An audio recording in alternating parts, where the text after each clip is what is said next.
한 번이라도 궁금해 본 적 있나요? 나는 왜 이렇게 아침에 일어나기가 힘들지? 아니면 반대로 이런 분들도 계시죠. 나는 왜 밤 9시만 되면 눈이 저절로 감기지?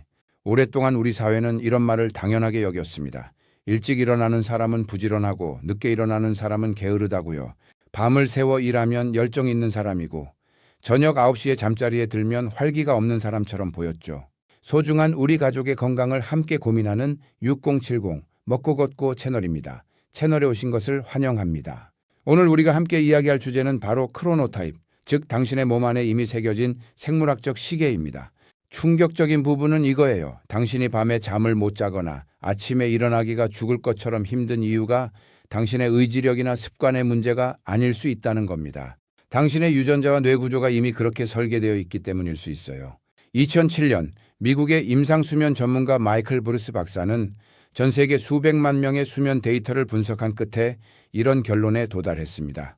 인간의 수면 각성 패턴은 단순한 습관이 아니라 뇌 속 멜라토닌과 코르티솔이라는 두 호르몬의 분비 타이밍에 의해 생물학적으로 결정된다고요. 이게 왜 중요하냐고요?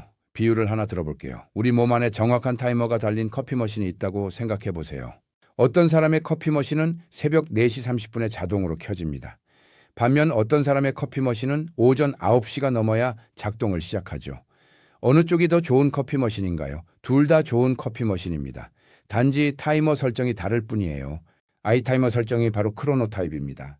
2016년 미넨 대학교 수면 연구팀의 연구에 따르면 크로노타입은 전체 인구의 수면 패턴을 설명하는 핵심 변수이며 특히 나이가 들수록 이 패턴의 변화가 수면의 질에 결정적인 영향을 미친다고 밝혔습니다. 그렇다면 2024-2025년 수면의학계가 공식적으로 인정하는 크로노타입 4가지를 하나씩 살펴봅시다. 첫 번째는 사자형입니다. 아침에 오전 5시에서 5시 30분이면 눈이 저절로 떠지고 오전 9시 30분에서 11시 30분 사이에 두뇌가 가장 날카롭게 돌아가는 분들이에요. 전체 인구의 약 10에서 15%가 이 유형에 속합니다. 생물학적으로 보면 이분들의 멜라토닌 분비는 새벽 4시 30분쯤에 멈추고 그 자리를 활력 호르몬인 코르티솔이 바로 채웁니다. 그러니 자연스럽게 일찍 일어날 수밖에 없는 거예요.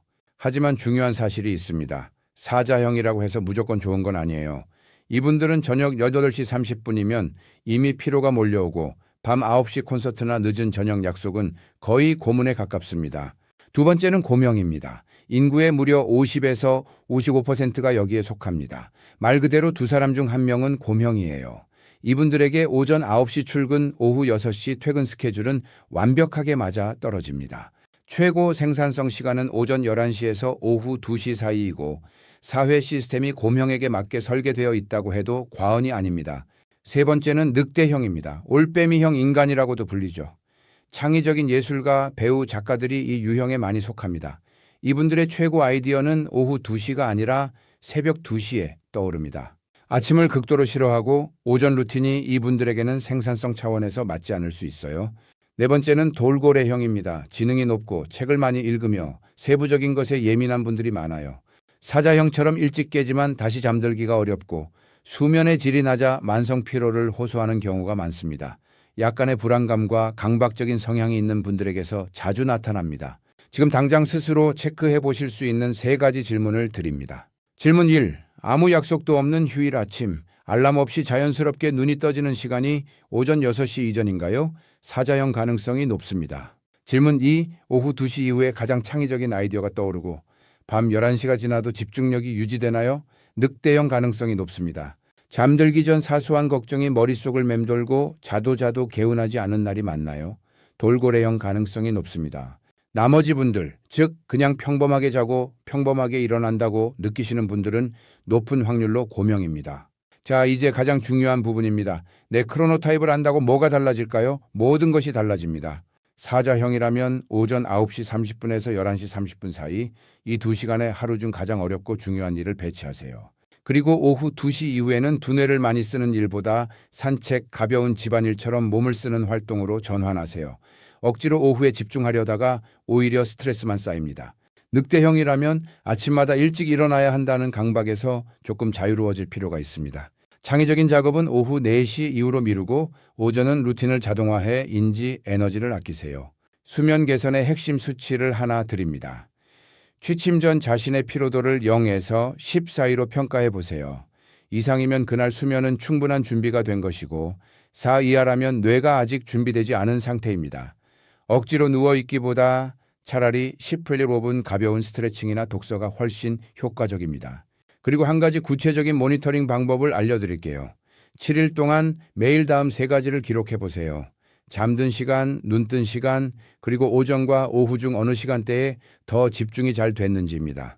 딱 7일이면 당신의 크로노타입이 선명하게 드러납니다. 대부분의 시니어들은 이걸 몰라요.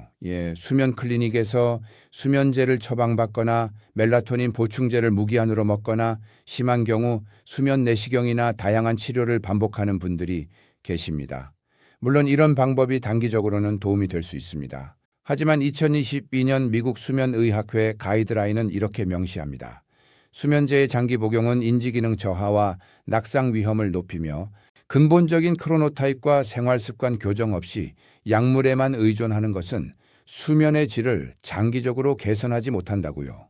멜라토닌 보충제도 마찬가지입니다. 미국 소비자연구소의 2023년 분석에 따르면 시중에 유통 중인 멜라토닌 보충제의 실제 함량이 표기치의 17%에서 478%까지 오차가 있는 것으로 나타났습니다.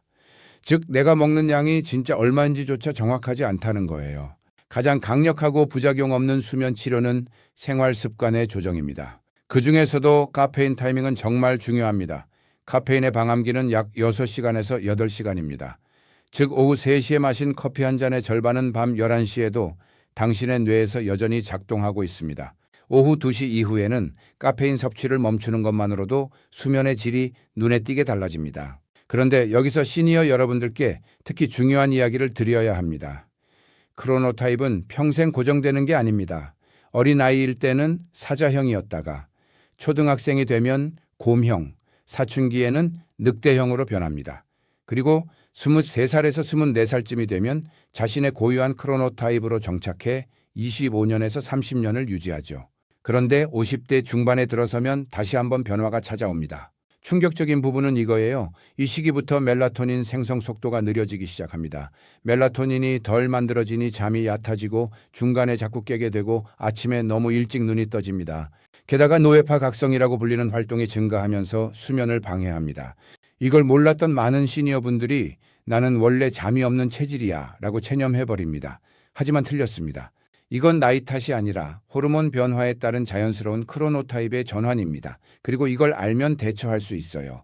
수면의 양보다 질이 훨씬 중요합니다. 7시간을 자도 뒤척이며 얕게 잔 사람보다 5시간을 자도 깊고 질 좋게 잔 사람이 다음날 훨씬 더 기능적으로 살아갑니다.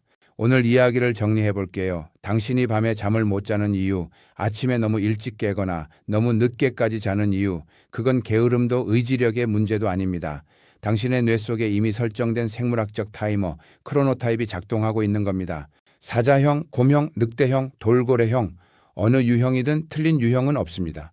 다만 자신의 유형을 모른 채 다른 사람의 시계에 맞추어 살려고 억지를 부리면 수면도 에너지도 건강도 모두 망가집니다.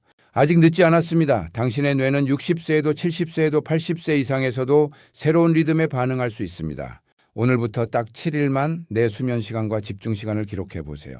그 7일이 당신의 남은 삶의 수면질을 완전히 바꿀 수 있습니다. 그리고 마지막으로 오늘의 반전 하나를 드리겠습니다.